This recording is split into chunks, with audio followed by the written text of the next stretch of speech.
Hi, welcome to the Pro Show. You're off the field inside into the blood, sweat, guts and glory of the professional sports stars. My name is Lizelle de Klerk and join me as we discover exactly what it takes to train like a pro. Let the games begin.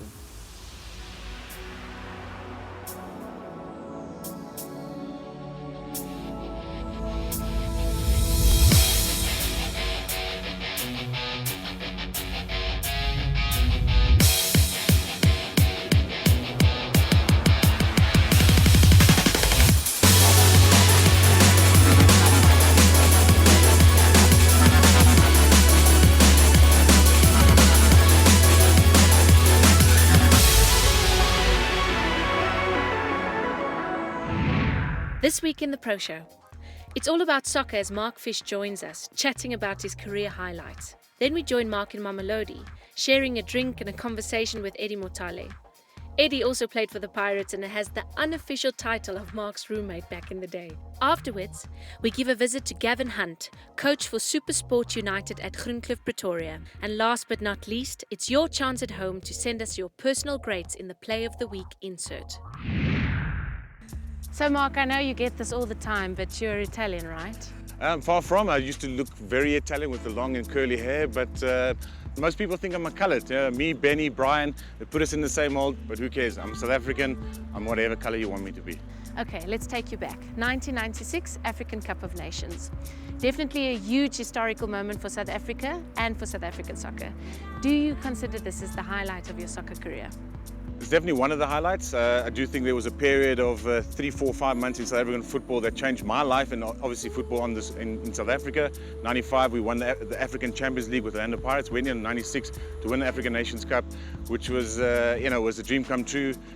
The way the nation got behind us after 95, the Rugby World Cup winning, the atmosphere in the stadium, the people getting to know what football is all about and coming to the stadium, getting behind us. It was more than just winning the trophy. It was unifying the country, and that's exactly what we did, and it's fun memories. Okay, Mark, so that's enough boasting for you for today. What's up next? Eddie, my gents, Mutale.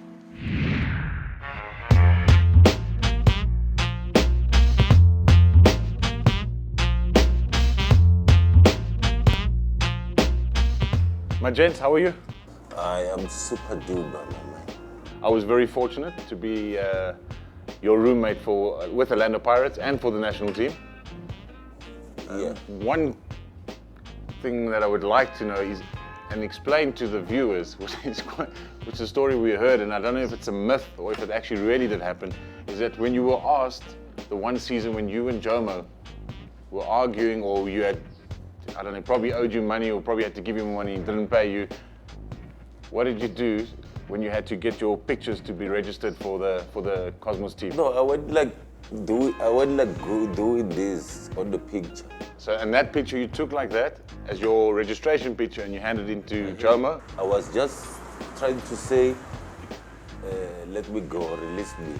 And did it work? Did it work? Yeah, then, and that's how he released me. But we sat down and then, as a father, because he knew exactly what I was fighting for, and then he released me to Pirate. And I've been played for, well, Arcadia, Berea Park, then you went from Cosmos, then you went to Cosmos, and then you went up to Dynamos, and then Pirates, and then I don't even know how many teams you played for. That move, all those movements can show you how skillful I was. I was the only skillful defender in the league. So I was in demand, I was in demand. So players that move to a lot of clubs are in demand? No, I'm talking about myself. Oh, you individually? Yeah. So I was in a lot of demand, then I have to make a choice. I go for the highest bidder. Remember, at Cosmos I was earning less. And then when I left Dynamos, I was player of the year at Dynamos. Then I left to Pirate. And my dad was so crazy and excited because, I'm from a poor family. He was excited by the cash. He said, no ways, you go to Orlando. So, and as a kid, which team did you support? My dad was Pirate, yeah. So were you a Pirate as well? Or yeah, not? Like father, like son. And is it true that during your playing days at Pirates, especially Pirates, I know Cosmos used a bit of Muti. Yeah. Were you the instrument, the key leader with Lawrence Ngubane and the Muti man? Were you helping them putting the the stuff together that we used to bath in and the stuff that we used to drink, because I think that what I heard is that you were nearly like the second Muti man, and you were telling them what ingredients go into the water. Lawrence, and I was a captain, he told me that this is the protocol. He called me to his room and said, can you help me with the chemistry, you know? His room was like laboratory, where we mix chemicals there. Then we mix, and then I'll call you and the other guys to come and drink. But I love it. You used to drink the whole coffee mug, and the others will just have a sip. So that's how you went overseas. I think it's because of the Muti. It helps you. What's the funniest moment in your football career? I remember when we were in Uganda together, sharing the room, and then because your socks were smelling, remember? And then you put them in the drawer there. And then, but I could still smell this. You got the wrong person, you're lying. I'm not lying. Your socks were smelling. And I kept on asking, what is this smell coming from? And you said I must open the window. And knowing very well that it was coming from my socks. Yeah. And I opened the aircon and the aircon broke. It was hell, and it was like 42 degrees. It was hot. It was hot. Okay. It was hot. I'm just checking.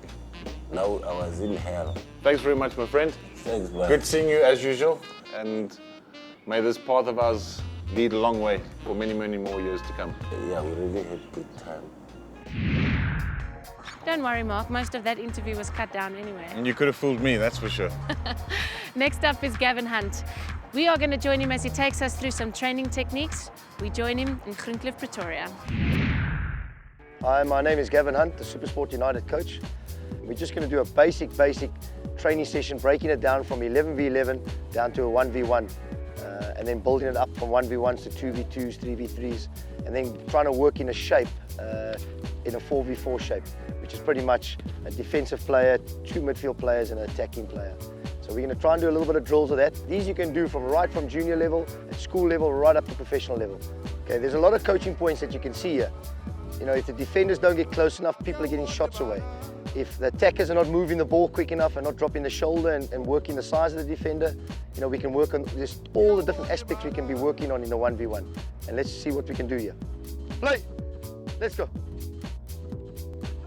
Good, good, good. Well done. What I'm doing now, I'm going to be coaching the defender. When he approaches the attacker with the ball, the most important thing is we don't want to let him come on the inside of us. We want to keep him going the outside of us. The reason being, we want to make him shoot from a very acute angle, which is a tight angle. And it's very difficult to score from there. If you let him come inside of you, he's obviously going to open up the whole goal. Okay? So it's very important to get his head down, right, and him going down the outside of you. On the same breath, if I'm the attacker now, which is you, I'm trying to move the ball to create space on both sides of him. And if I move the ball and I create space, I can go there or I can go into that space. He's trying to limit that. So as attacker, you want to try and obviously maximize moving the ball, yes, moving the ball, and then going and then getting a strike away. Or keep going to the side. Okay. Well done, well done. Yeah, great goal. Okay, what we're doing now is a 4v4. So we moved on from 1v1, 2v2, 3v3, 4v4. This time, we have to try and keep our shape. This is very good again for younger players to identify space, understanding of concepts of depth of a team, of width of a team, and playing out from the back. It's very, very important. This exercise is done all over the world.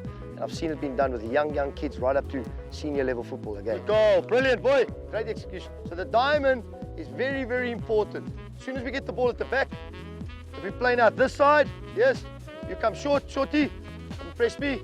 It's first ball, second ball, third ball, out. Those concepts we need to be working on individually, collectively, and you'll see we'll be a better team. Remember, we are an interactive show, so our website plays a very important part. So don't delay, go to www.smarttrainer.co.za and get yourselves uploaded. Smart Trainer is the place to be for all your sporting tips and training needs. From rugby, soccer, golf and ballet. Okay, well, maybe not the last one. This is an interactive site where you can create your very own profile, analyze your skills, earn points and learn to train like the pros. Now it's time for Play of the Week. This is the part of the show where you send us a video clip of a brilliant try or goal scored by your school or college, recorded by you on a mobile phone or camcorder. Our winner for this week is Johan Prinsloo. He sent us an epic try for his school. Let's take a look.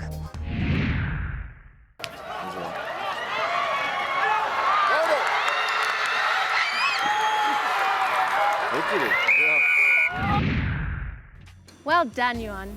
If you want to feature on Play of the Week, simply register on Smart Trainer, follow the easy steps on the Play of the Week section. Not only will your video feature on the Pro Show, but you also stand a chance to win a Samsung Galaxy 3 phone. And remember, all Smart Trainer's content is free for Samsung users. So send in those videos. Next week on the Pro Show, we tackle some rugby. Rugby? It's my favorite sport. I cannot wait. Mine too. Okay, see you guys later. Bye. Catch me if you can.